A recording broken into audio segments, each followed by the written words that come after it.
Hi guys and welcome back to my channel. The case that I'm going to be talking about today is a British serial killer called Levi Bellfield. If you guys have any suggestions, please let me know and I will of course look into them for you.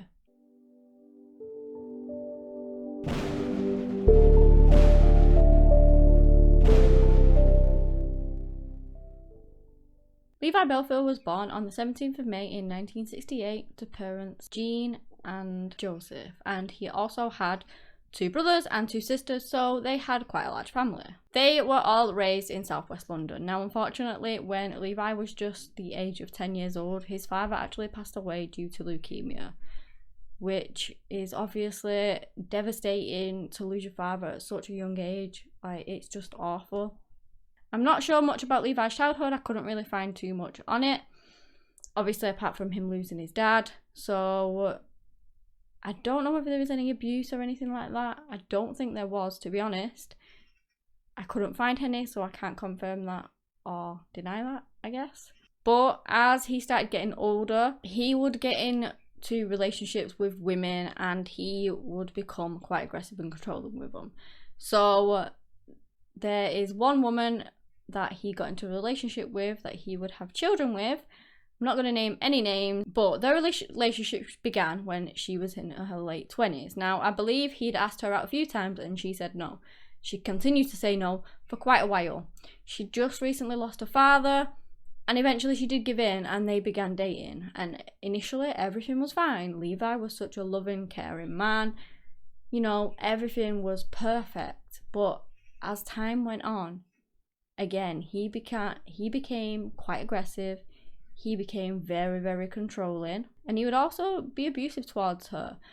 As soon as they pretty much got together, they actually moved in together, and like I said, you know, it was all hunky-dory in the beginning, and then he just started to change. It was like he drew them in, made them feel safe, made them feel loved, and then flip a switch and he would just change. These stayed together quite a while, and she did have some children with him. Now, the kind of final straw for her was on one occasion he actually beat her while she was pregnant with their son, and that is just horrific, obviously. So she ended the relationship. She'd had enough, and that was that. Well, for Levi it wasn't though, because he began to stalk her. He would follow her around, he would be watching her all the time, he would even order food to her home, things like that. Just creepy, just being there all the time. She'd like look over her shoulder and he was watching her or following her or something. It was like he didn't want to lose the control over her because he was a very controlling man, and a lot of people like that, they need to keep that control, and when, say, the person that they have control over kind of leaves or escapes a relationship, they do not like it, and so they feel like they need to get that back, and they can stalk them and things like that sometimes, and that is what he did. Now, he did have quite a few exes, so he dated a lot of women. Mainly, I believe those women were blonde, and after all this happened, you know, later on in the story, a lot of them came forward and they would describe the same kind of thing.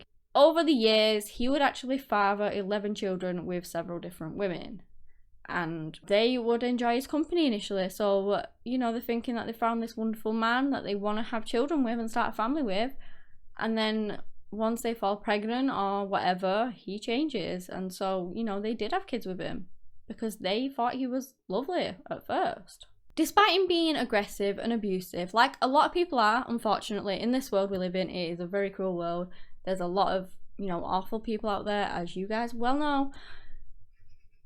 Not all of them turn to murder though. So, yeah, what he did next would shock London, shock everyone. Nobody really expected it. I don't know, I guess you don't expect these kinds of things, but unfortunately they do happen. On the 21st of March in 2002, Millie Dowler goes missing. She was travelling back home on the train from Weybridge in Surrey, and instead of getting off at her stop, she got off at the stop after hers because she planned on going to her friends and chilling out there for a bit. So that's what she does. She goes there, she grabs a bite to eat with her friends before she decides that she should head home at about 3:47. This was when she called her dad. She told him that she was on her way home and that she'd be about half an hour. Millie left the walkway on the Thames railway station, but she never actually made it home. She was reported missing by her family at 7 p.m. that night, and they did massive searches for her. Everyone was out looking for her. They had everything in their means looking for Millie, but no matter how much they tried and no matter what they did, they couldn't find her. They sent out appeals. They had hundreds and hundreds of officers looking for her. The media was all over it. There was helicopters out. You name it, everyone were doing it. The community was all out. Everyone was looking for Millie, but they found nothing. Well, that was until 6 months. 6 months later, the grim discovery of her body would be made. She was discovered naked in Yateley Heath Woods, and she would have to be identified through dental records, and of course it was confirmed to unfortunately be Millie. Levi didn't stop there though, and obviously you know that because we are talking about a serial killer. In February of 2003, a young woman called Marsha Mcdonald goes missing. She was a very, very hardworking student. She was on a gap year at the time and was making plans to travel to Australia. So she had all these big plans and she was going to do all these wonderful things. And on this day in particular, she's making her way home and she gets off the bus. Now, when she gets off this bus, she decides that she's going to cut over this field to get to her house, which I assume that she does often, you know, never had any issues with it before, and so this is what she does. She cuts across that field, and unfortunately this time she is attacked and hit over the head with a hammer. She was literally a yard away from her back garden, well, from her home, and she was murdered, and that is just beyond tragic. She probably could have seen her house from where she was, and Levi hit her over the head with what is believed to have been a hammer, and he killed her. He would then strike again. The next girl to be Levi's victim was 18-year-old Kate Sheedy. The attack happened on the 28th of May in 2004 whilst she was walking towards this industrial estate, you know, just walking down the street, and then she notices this white van. She said that this van gave her a really uneasy feeling. She really didn't like it at all, and sometimes that happens, you know, I've done it whilst walking before, like you've looked over your shoulder and thought, is somebody watching me or following me?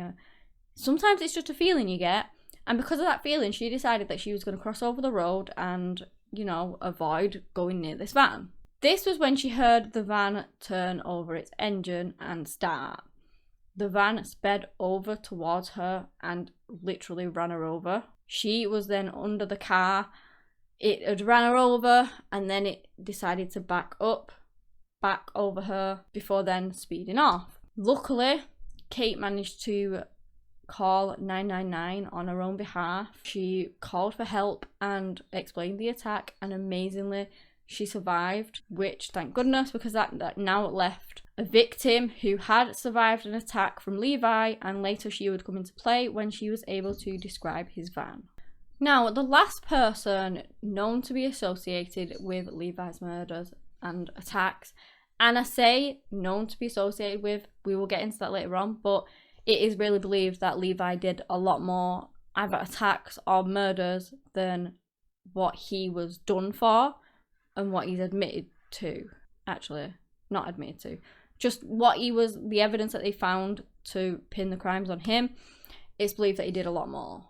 Anyway, the person that he attacked was called Amélie Delgrade, who was a 22-year-old French student that was actually visiting the UK at the time. On the 19th of August in 2004, Amélie was in a place called Twickenham Green when she was attacked by Levi. Trademark Levi, he hit her over the head what appeared to be with a hammer, and then he just left Amélie there to die, bleeding, just out in the open. Luckily, somebody did actually find her and she was taken to the hospital, but unfortunately, due to the extent of her injuries, she would later pass away in hospital. By this point in the case, the police had already linked Amélie's murder to Marsha's murder, who had obviously been killed 18 months prior. The police tracked Amélie's phone and they managed to track it to Walton-on-Thames, where on CCTV around the area they also caught this white van. And obviously the attack on Kate involved a white van, and so they're just piecing it all together and linking all these cases. After Amélie's murder,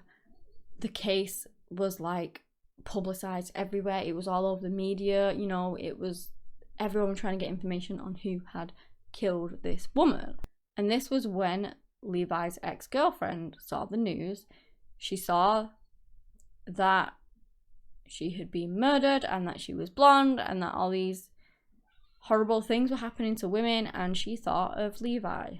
She called the police. She told them about him, how he was abusive to blonde women, that he was from the area, and not only that, for work he drove this little white van. He used it for wheel clamping services, which was his business at the time.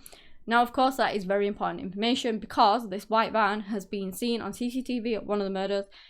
You know, Kate has described a little white van as actually trying to kill her, and so that was vital information for the police. It would later come out as well, when they were looking more into Millie's murder, that Levi was known to have known that area because he used to walk around the area with his girlfriend and their dogs. So he knew, he was very familiar with the area in which her body was actually found. The police now have their new lead suspect and they put him under surveillance. They begin following him wherever they can to try and just catch any information on him whatsoever.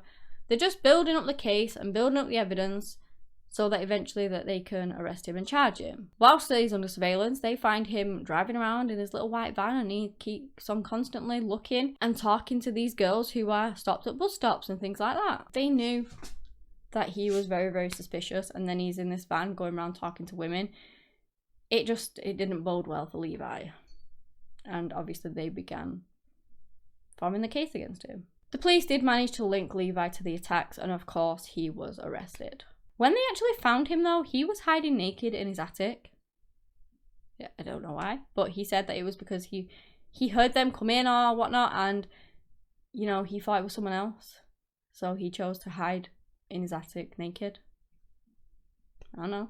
Regardless of his clothing situation, the police arrested him and they brought him into the station. He was charged with the murder of Marsha, Amelia, along with the attempted murder of Kate. Levi, of course, pled guilty. He didn't do it, wasn't him, don't know what you're talking about. On 25th of February in 2008, during his trial, Levi was found guilty and he was given a life-term sentence. As I said, the police really thought that he had done more murders than, you know, what the evidence they had him for. And so they began looking into that and they began trying to tie in everything. They had lots of murders missing or attacks and people missing from areas that Levi was known to be in, or that maybe had mentioned a white van or something like that. And so they began looking into them. And this is where they managed to find enough evidence to tie in Levi with Millie's murder. That being said, on the 30th of March in 2010, Levi was charged with the abduction and murder of Millie Dowler. On the 23rd of July that year, he was found guilty and again, he was given a life sentence. Apparently, 5 years later, he was said to have admitted to killing Millie and sexually assaulting her, but then he later recanted that, so yeah.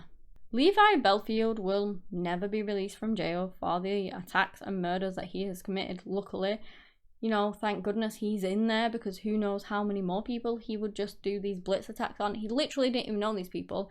He'd just see them walking down the street or something or at a bus stop and he would just attack them out of nowhere. And again, how many more of those has he actually committed that we do not know about, and how many more would he have committed if they hadn't caught him? It just doesn't even, it's not even worth thinking about. Again, police are still looking into any possible connections with Levi and many other missing people that were in the area that he was known to be in, things like that, or that fitted his kind of profile that he had of women. And they're just trying to see if they can find literally any evidence to tie him into them. A lot of these cases that they're looking into were blitz attacks that were done in an extremely similar way to Levi's, and so it is highly possible that he did them. And I wouldn't put it past him, to be honest. Personally, I do believe that he probably has killed more people. Whether the police will ever find any evidence to tie him into that, or, you know, enough to ever charge him. I mean, he's not getting out anyway, but obviously people want justice for their family members and they want the person that murdered them or, you know, assaulted them or something like that to be found, and they want to know who did it and they want them to serve justice for that. So I truly hope that if he has committed more, that they will be found, just so that the families and things and his victims who maybe survived can get closure and the justice that they deserve. Whether that will ever happen, if there's ever enough evidence to link him in, I do not know. It's just so tragic though, like, he just sees people walking past and then he decides that he's going to kill them. Especially, like, well, all of them aside, I'm not saying that not, but Marsha was literally, I don't even know. not very far from her home, and then he just grabbed her and killed her. It's just, all of these women's deaths are so tragic. You know, it's just such a senseless loss of life, and there's just no need for it. Well, there's never any need for it, of course. It kind of seemed as though he's trying to get revenge on his exes in a little bit. Like, he didn't attack them, so he's out attacking other women instead. Like blondes, like I said, he was aggressive to blondes. And so maybe that's why he was picking them, and because he was resentful at, you know, these women that he was aggressive to leaving him. That is just my thoughts. Please don't take that as fact, because it is not confirmed. It is just the opinion that I formed whilst researching this case. At the end of the day, you know, he's not getting out of jail, like, ever. But I just hope that if he has committed more, that, you know, their families do get justice for that. The ones that he has been tied into, you know, they have their justice. He has taken their loved ones, which is, you know, it's irreparable. It can never ever, you know, someone being in jail can never ever fix that. But at least they know that he's not going to do it again. So that is a good thing that's come out of it. But yeah, if there are any more victims out there, I hope that they do get the justice. But yeah, that is the end of the case. If you enjoyed this video, give me a big thumbs up and subscribe to the channel to join the pack. To all my regulars, I appreciate you as always. Anyway guys, that's all I have today on the case of Levi Bellfield. Thank you so much for watching, and until next time, bye!